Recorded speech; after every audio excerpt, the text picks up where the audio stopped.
Dear student, welcome back smart career classes. मैं आपका अपना मनीष सर। तो आज आप लोग सीखेंगे कूलाम का नियम। तो पहले हम आपको कूलाम का नियम का इंट्रोडक्शन कराएंगे कि कूलाम का नियम कब और किसने दिया। तो सन 1785 ईस्वी में फ्रांसीसी वैज्ञानिक चार्ल्स ऑगस्टिन कूलाम ने अनेक प्रयोगों के निष्कर्षों के आधार पर दो स्थिर बिंदु आवेशों के बीच कार्यरत वैद्युत बल के संबंध में एक नियम प्रतिपादित किया, जिसे कूलाम का नियम कहते हैं। आप लोग देख सकते हैं स्क्रीन के ऊपर।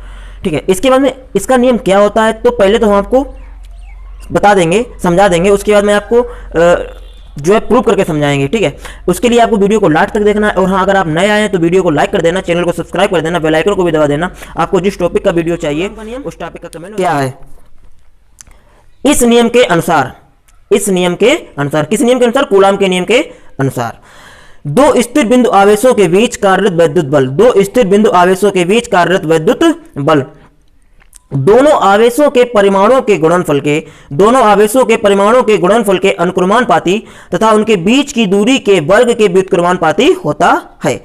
आप लोग समझ लीजिए, एक बार फिर समझ लीजिए कि किन्हीं दो स्थिर बिंदु आवेश, ठीक है, कोई भी दो स्थिर बिंदु आवेश हैं, किन्हीं दो स्थिर बिंदु आवेशों के बीच कार्यरत वैद्युत बल दोनों आवेशों के गुणनफल के अनुक्रमानुपाती तथा उनके बीच की दूरी के वर्ग के व्युत्क्रमानुपाती होता है। मान लेते हैं यदि दो स्थिर बिंदु आवेश Q1 व Q2 परस्पर समान r दूरी पर स्थित है, तब उनके बीच वैद्युत बल। अब क्या है, दो बिंदु आवेश हैं। कितने बिंदु आवेश हैं? दो। कौन नाम है इसके? Q1 व Q2 परस्पर r दूरी पर स्थित हैं। दो बिंदु आवेश Q1 व Q2 परस्पर r दूरी पर स्थित है। अब अगर हम लोग देखेंगे इसके नियम के अनुसार कि अभी हम लोगों ने नियम पढ़ा है कि वैद्युत बल जो होता है वो दोनों आवेशों के गुणनफल के अनुक्रमानुपाती तथा उनके बीच की दूरी यानी कि r के वर्ग के व्युत्क्रमानुपाती, मतलब व्युत्क्रम होता है। इसे समीकरण नंबर 1, इसे समीकरण नंबर 2 यहां पर लिखेंगे नियमानुसार। किसके नियमानुसार? कूलाम के नियमानुसार। F अनुक्रमानुपाती Q1 Q2 और F व्युत्क्रमानुपाती 1/r²। अब समीकरण 1 व समीकरण 2 को क्या करेंगे? हल करेंगे।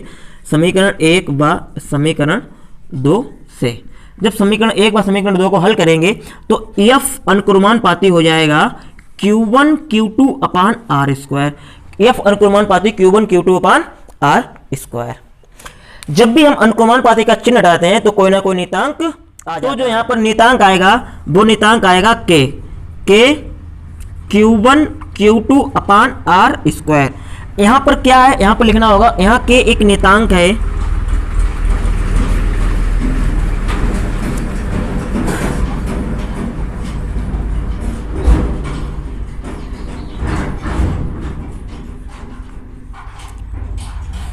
यहाँ K एक नियतांक है, ठीक है, जिसकी वैल्यू जो होती है वो K बराबर होता है 1/4πf∼0। K बराबर 1/4πf∼0। इसकी जो वैल्यू होती है वो होती है 9 × 10⁹ ठीक। अब हम क्या करेंगे, K की वैल्यू उठाकर यहाँ पर रखेंगे। ये क्या हो गया? कूलाम का नियम, ठीक है, न्यूटन। अब हम K की वैल्यू उठाकर यहाँ पर रखेंगे तो F बराबर K के स्थान पर क्या रखेंगे? 1/4πf∼0 into Q1 Q2/r² Newton. ठीक है, तो ये क्या हो गया? कूलाम का नियम सिद्ध हो गया। F बराबर 1/4πf∼0 into Q1 Q2/r²। 1/4πf∼0 की वैल्यू कितनी होती है? 9 × 10⁹ ये क्या होता है? इसे बोलते हैं एप्सिलॉन। इसकी जो वैल्यू होती है वो होती है 8.855 इंटू 10⁻⁻12 कूलाम स्क्वायर। कूलाम आपका मतलब हम यहां पर लिख दे रहे हैं, कूलाम स्क्वायर प्रति newton into metre square, newton into metre square. ठीक है, तो ये तो हो गया एप्सिलॉन0 की वैल्यू 8.855 इंटू 10⁻⁻12 कूलाम स्क्वायर प्रति न्यूटन इंटू मीटर स्क्वायर। तो अब आप लोगों ने क्या क्या सीखा यहाँ पर? कूलाम का नियम। अब आप एक बार फिर समझ लीजिए। आप लोग देखो, अगर आप समझेंगे यहाँ से तो आपको रटना नहीं होगा, समझ जाएंगे कि किन्हीं दो स्थिर बिंदु आवेशों के बीच, किन्हीं दो स्थिर बिंदु आवेशों के बीच कार्यरत वैद्युत बल दोनों आवेशों के, देखिए यहां पर दोनों आवेशों के गुणनफल के अनुक्रमानुपाती तथा उनके बीच की दूरी कितनी है, r, बीच की दूरी के वर्ग के व्युत्क्रमानुपाती होता है। इसके बाद हमने क्या किया कि समीकरण 1 व समीकरण 2 को हल किया, Q1 Q2 अपान R स्क्वायर। अच्छा, समानुपाती का जब चिन्ह हटाते हैं तो कोई ना कोई क्या आता है, नियतांक आ ही जाता है। तो नियतांक हमने क्या लिख दिया, K लिख दिया, Q1 Q2 अपान R स्क्वायर। यहाँ K एक नियतांक है, K की जो वैल्यू है 1/4π0, इसकी जो वैल्यू होती है 9 × 10 की घात 9 होती है। हमने क्या काम किया कि यहाँ पर K की वैल्यू उठाकर मैंने ये वाली 1/4π0 यहाँ पर रख दिया, इंटू Q1 Q2 अपान R स्क्वायर न्यूटन। F0 से बोलते हैं, F0 भी बोलते हैं, इंग्लिश में F0 बोलते हैं। इसकी जो वैल्यू होती है 8.855 इंटू 10⁻⁻12 कूलम स्क्वायर प्रति न्यूटन इंटू मीटर स्क्वायर।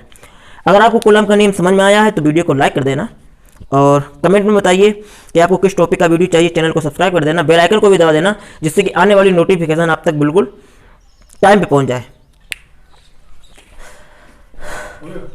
हाँ, ये तो